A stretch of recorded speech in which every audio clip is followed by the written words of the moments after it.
Let me start by saying thank you all who have subscribed to me. Still passing 50,000 subscribers still has kind of blown my mind a bit.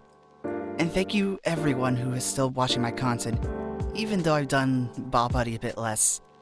2021 has been an amazing year of growth for me, but it's also been the most stressful one. But let's look at the good first.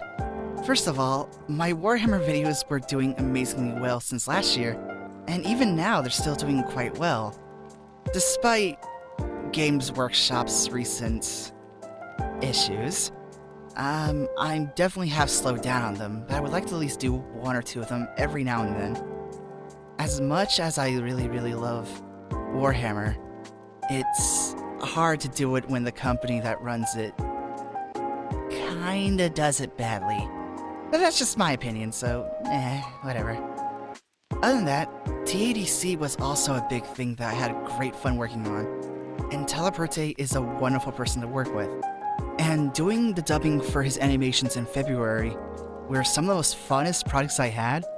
If not during the time it was a bit of a struggle for personal reasons, it was still some of the most fun I've had dubbing and working on editing and sound designing. That video eventually become as The Trip. People ask me why is it called The Trip, and well, I'm not gonna give a straight answer, you figure that yourself.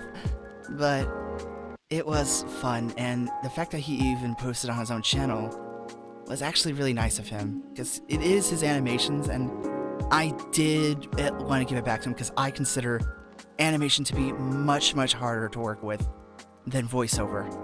But different skill sets and all that, but personally to me, as someone who cannot draw a stick figure, just animation's magic to me, so that was really nice. There was also the summer of Baalbuddy, or Baalbuddy. I can never figure out how exactly it's pronounced, but I think it's Baalbuddy, but that summer of that was amazing, because I love that guy's humor, and I did 2 of his comics prior without even knowing this was gonna happen.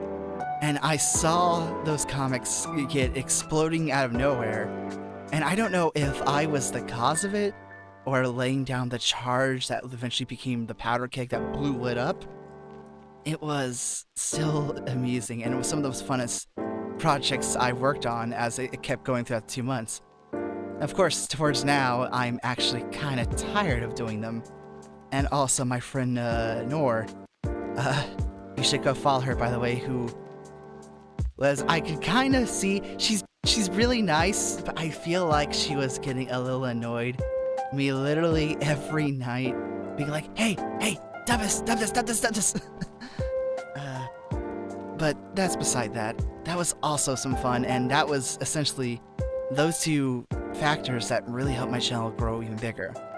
And right now, working on Blast Wave, even though it's not getting as crazy views as TDC or Baalbuddy comics, it has been actually really fun because I love Blast Wave a lot. And and I look on YouTube and I noticed, man, that doesn't get a lot of yeah, there's some dubs of it, but nobody goes past 15 or 20 pages, and they kind of taper off. So I kind of want to try my best, at least. I'm not saying it will be done. I want to try to get all of the current pages done.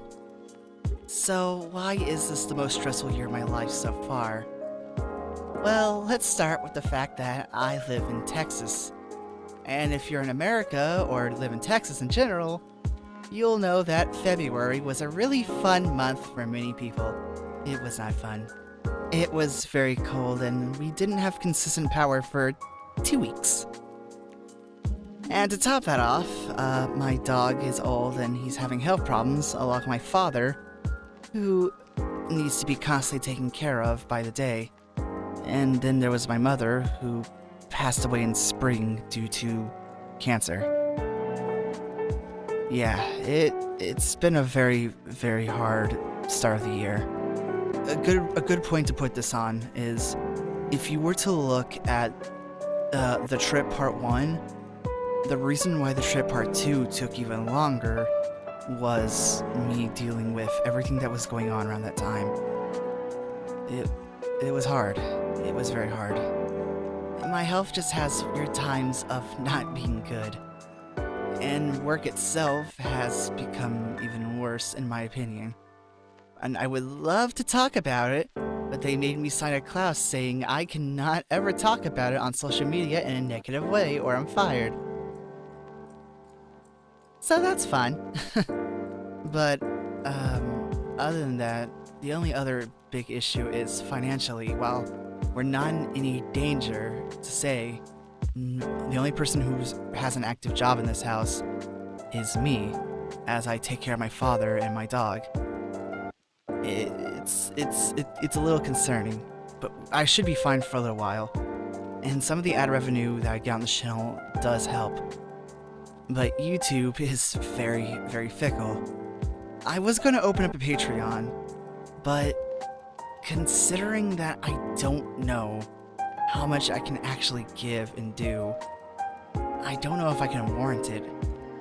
However, I was at least talked into starting the memberships, which should by now, by the time this video, be open to, just join. There's only 2 memberships. There's a $1 one and there's a $5 one. If you see my community posts, you will often see the pictures that I put up, which you can actually have them as emotes for $1. The $5 one is, honestly, I'll do little extras here and there, but for the most part, that's if you really just want to give me a little bit more. I'll try to actually make it more worthwhile in time. But for now, I feel like these 2 are perfect in mine, and I'd be very thankful if you were to join them. But only do so, I would ask, if you can. If you are in any financial inconsistency, please take care of yourself first. Other than that, this year has been a very mixed bag of positives and negatives. Some of the highest of highs I could possibly have this year has happened, and some of the lowest of lows has happened as well.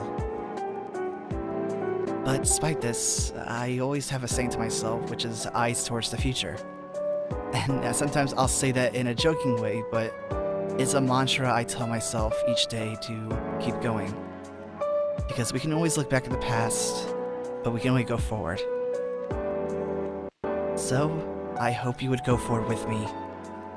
Thank you once more for subscribing to my channel, and I hope to see you in the comments. Have a very lovely night.